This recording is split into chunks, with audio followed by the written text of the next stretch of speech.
민수기 31장 긴 말씀 읽었는데 전체적인 내용은 그거잖아요. 이스라엘 백성들이 미디안 종족, 미디안의 그 5왕도 죽이고 또 우리 민수기 25장에도 나왔잖아요. 부올의 아들 발람을 죽인 사건, 그리고 전쟁에서 승리하고 돌아온 사람들이 얼마나 많은 전리품들을 얻게 되었는지, 물론 실수도 했죠.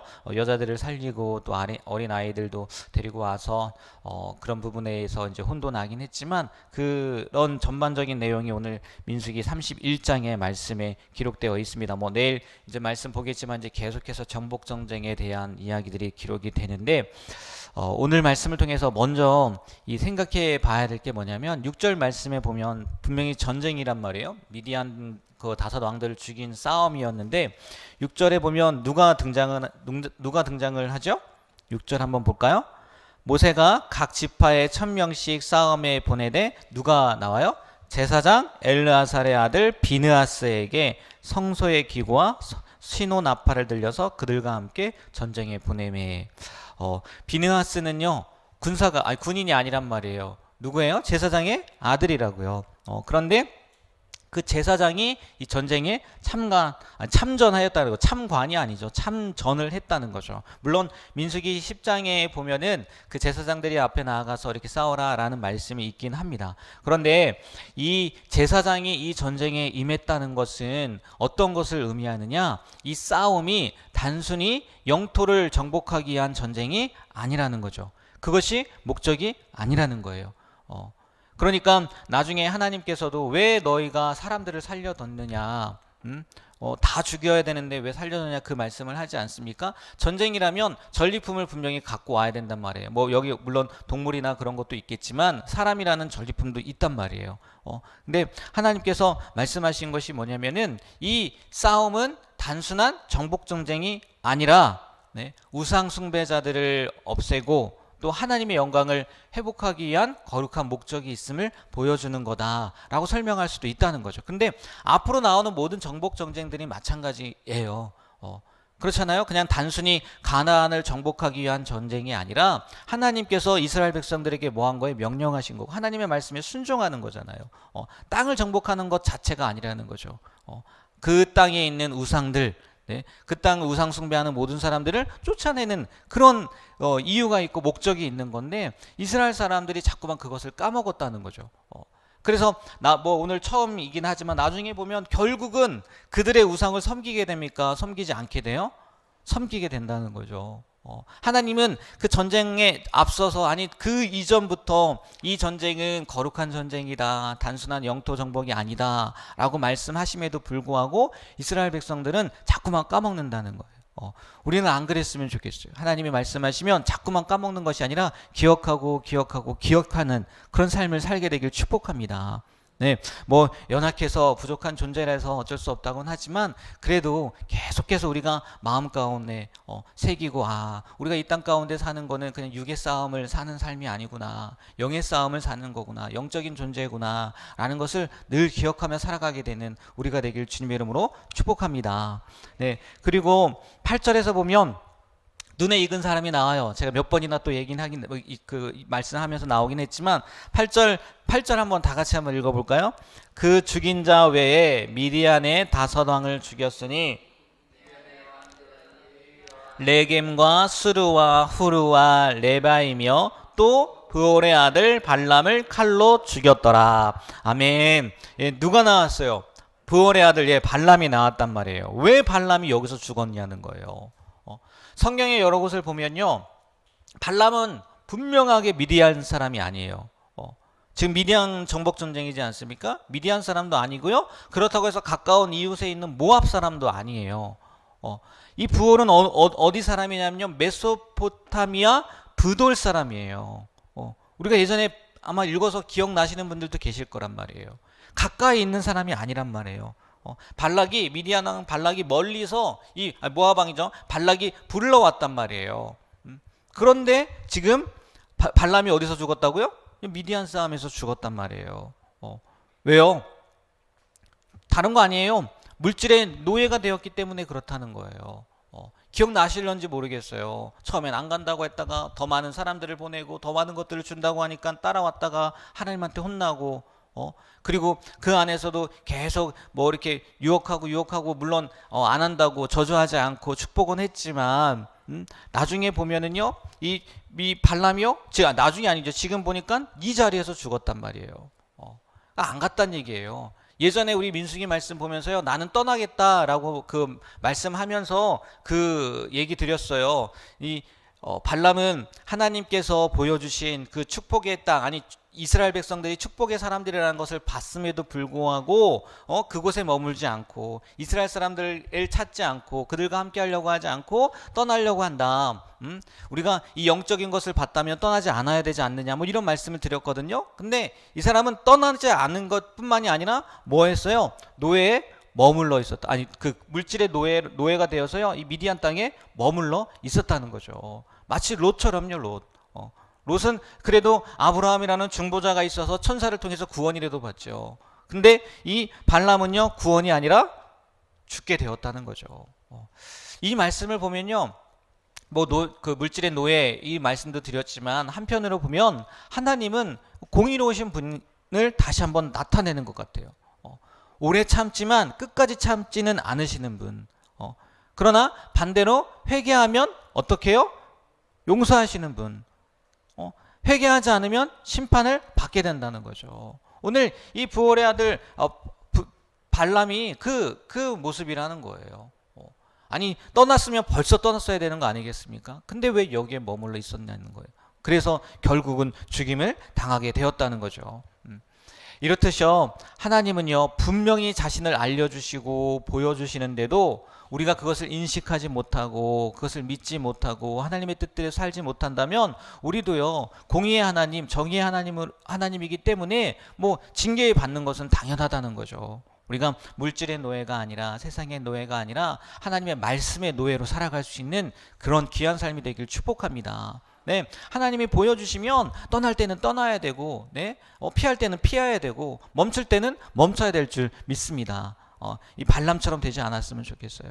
그리고 다음 말씀을 보면요, 이 모세의 군대의 지휘관 14절 말씀을 보면 14절 말씀도 한번 읽어볼게요. 14절 말씀 읽겠습니다.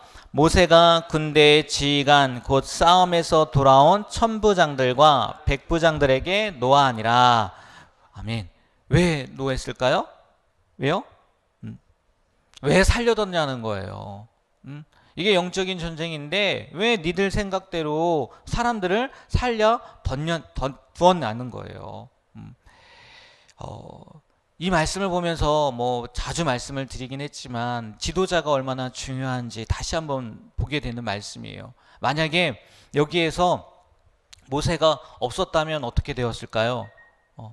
모세가 없었다면 그냥 자연스럽게 그 여자들, 결혼한 여자들 또 남자들 다 살려두었을 것이고 또 그들로 인해서 하나님의 징계를 받던지 아니면 그들로 인해서 우상을 숭배하는 일을 겪게 될 수도 있었다는 거죠. 이 정말 여러분 지도자가 너무너무 중요한 것 같아요. 우리가 이 말씀을 통해서요 다시 한번 한 공동체의 지도자의 역할이 또 그의 결정이 얼마나 중요한지를 한번 생각하시고 특별히 이 새벽에 나오신 우리 성도님들은 저를 위해서 또 우리 교회 공동체 우리 장로님들이나 선생님들이나 속장님들이나 각 그 그룹의 지도자들이 있지 않습니까? 그 지도자들이 올바른 결정을 할 수 있도록 그것을 위해서요 기도해 주셨으면 좋겠어요. 정말 결정해야 될 일들이 많이 있잖아요. 선택해야 될 일들이 많이 있단 말이에요. 네, 그것을 선택한 것을 가지고 나중에 왜 이렇게 선택했느냐 불평하고 불만하기보다 그 전에요 먼저 지도자들을 위해서 충분히 기도하고 또 그들이 옳은 결정을 하고 옳은 선택을 할 수 있도록 그렇게 애쓰고 중보하는 게 훨씬 더 중요하지 않겠습니까? 이 말씀을 통해서 다시 한번 우리 교회 가운데 하나님께서 지도자들을 세워주셨는데 그들이 잘못된 선택을 하지 않도록 올바른 선택을 할 수 있도록 이렇게 기도해 줄 수 있는 우리가 되었으면 좋겠어요. 그리고 마지막으로요 정말 말도 안 되는 말씀이 하나 나와요.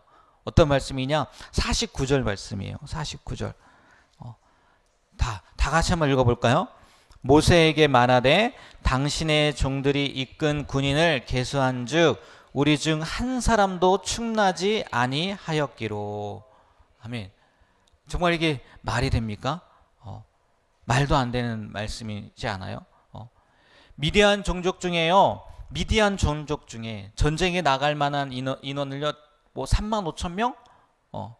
이스라엘 백성이 아니라, 이스라엘 백성은 앞에 나오잖아요. 각 지파별로 1,000명씩 12,000명이란 말이에요. 적게는 3만 5천 명이고 많게는 더 많은 군인들이 나왔을 수가 있단 말이에요. 그런데 지금 모세 앞에 나와서 고백하는데 뭐라고 이야기를 합니까? 한 사람도 충나지 않았다는 거예요. 이걸 통해서 이거는 하나님께 속한 전쟁이구나라는 거 다시 한번 알 수 있겠죠. 물론 또 여기뿐만이 아니라 우리 여리고 보면 거긴 더한 일도 일어나죠. 더한 일도 일어나긴 하지만 이런 말씀을 통해서요, 정말 하나님의 눈으로 우리가 세상을 바라봤으면 좋겠어요. 하나님의 눈으로. 이게 하나님이 함께 하시고요, 하나님의 명령에 순종하고요, 하나님이 하시니까 이런 일들이 일어나는 거 아니겠습니까? 그 굉장히 오래된 책이지만 하나님의 관점이라는 책이 있어요. 거기 그 서두 부분에 보면요, 되게 재밌는 예화가 나오거든요. 무슨 예화가 나오냐면, 부모님이 아이와 함께 엘리베이터를 탄 거예요. 아이와 함께. 근데 아이가 계속 칭얼대는 거예요. 엘리베이터를 타는데. 왜 칭얼댔을까요? 왜요? 아이 눈에는 뭐만 보여요? 뭐만 보여요? 사람 다리밖에 안 보이는 거예요. 엉덩이밖에 안 보이는 거예요. 그러니까 아무것도 보이지 않으니까, 엉덩이밖에 보이지 않으니까 칭얼대는 거예요. 그래서 부모가 그 아이를 안으니까 어떻게 해요? 이제 사람들의 얼굴이 보이고 위에가 보이는 거죠. 그래서 칭얼대는 것이 멈췄다라는 예화를 들면서 이런 얘기를 하거든요. 하나님의 관점. 제목처럼 하나님의 관점. 우리의 눈으로 보면요, 사람들 엉덩이밖에 안 보이는 거예요. 모르겠어요. 그걸로 인해서 만족할 수도 있는지 모르겠지만, 그러나 우리가 하나님의 관점으로 보면 하나님이 보는 것들이 보여요, 안 보여요? 보인단 말이에요. 부모가 보는 것을 아이도 하나님의 관점으로, 그러니까 안아주니까, 아빠가 안아주니까 볼 수 있게 된다는 거죠. 우리가 세상을 살면서 이런 눈이 열렸으면 좋겠어요. 정말 이게 말이 됩니까? 아무리 뭐 3대 1의 싸움, 그래 한 명이 3명 감당할 수 있어, 뭐 이렇게 생각할 수 있다고는 하지만, 이게 상식적으로요, 인간의 생각으로는요, 이론적으로는요, 합리적인 일도 아니란 말이에요. 말도 안 되는 일이죠. 그런데 하나님의 관점으로 보면 그게 말이 된다는 거예요, 안 된다는 거예요? 된다는 거죠. 때로는요, 이스라엘 백성이 아무것도 안 해도요, 하나님께서 다 알아서 하시는 경우도 있잖아요. 우리가 이 말씀을 통해서 이게 무슨 말이 되는 소리야? 가 아니라 하나님의 관점으로 우리가 세상을 바라보게 되고, 나의 삶을 바라보게 되고, 주변을 바라보게 되는 그런 귀한 은혜가 있게 되길 주님의 이름으로 축복합니다. 네, 기도하겠습니다. 하나님, 오늘도 미디안 이 정복 전쟁을 통해서 우리가 어떠한 모습으로 살아가야 되는지 알게 하신 것 정말 감사드립니다. 마지막 말씀을 나눴던 것처럼 우리의 시각이 아닌 하나님의 시각으로 이 세상을, 또 문제들을 바라보게 하여 주시고, 특별히 오늘 말씀 가운데 그 지도자들이 잘못된 선택을 하는 것을 이 모세가 막았던 것처럼, 우리 성도님들이 우리 교회 가운데 보내주신 지도자들을 위해서 기도함으로 말미암아 우리도 정말 하나님께서 기뻐하시는 선택, 하나님께서 원하시는 선택만을 하고 나아가는 그런 귀한 우리 교회가 될 수 있도록, 또 각 공동체가 될 수 있도록 하나님 붙잡아 주시옵소서. 오늘도 하나님께서 주신 귀한 하루를 살아갑니다. 오늘 하루를 마무리할 때 하나님의 뜻대로, 하나님의 은혜로 살았습니다 라고 고백하게 되는 귀한 하루가 되게 하여 주시옵소서. 예수님의 이름으로 축복하며 기도합니다. 아멘.